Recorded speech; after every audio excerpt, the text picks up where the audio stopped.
नाही, तर त्याच्या देशात आपले ट्रायबल राहतात, ऑस्ट्रेलिया असू दे, अमेरिका असू दे, तिथे ट्रायबल राहतात, तिथे सगळ्या देशामध्ये या बिरसा मुंडाच्या क्रांतीने हा कायदा आपल्या आदिवासी समाजाला लागू झाला.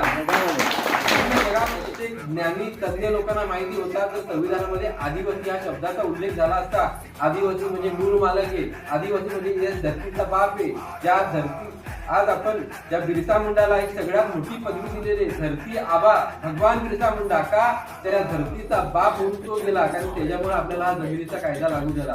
जो शिक्का पडला आपल्या याच्यावर, शिक्षित लोकांना आपण निवडून दिला पाहिजे, कारण की आज इतर समाजाने आदिवासी समाजाचा अशिक्षित माणसाला वरच्या पदावरती बसवला आणि त्या पदाच्या मागून तुम्ही सगळ्या गोष्टी हँडल करायला हे झाले. परंतु अशा कोणीही आपल्याला पुढे आणण्याचं काम केलं नाही. जे आज आपले राजेंद्र भाऊ साहेब आहेत, त्यांनी आपल्याला बऱ्याचशा गोष्टी आज आपल्यासोबत आपल्या पाठीशी उभे, तर इतर समाजाने सुद्धा आपल्या पाठीशी उभे राहिले पाहिजे होते, परंतु कोणच आपल्या पाठीशी इतक्या वर्ष कोणीच उभा राहिला नाही. फक्त आपल्या अशिक्षितचा फायदा घेऊन त्यांनी आपल्याला लुबाडण्याचंच काम केलं.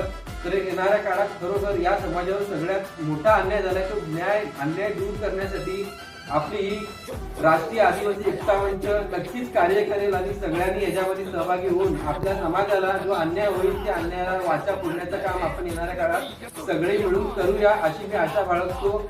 जय जोहार, जय आदिवासी. Navaja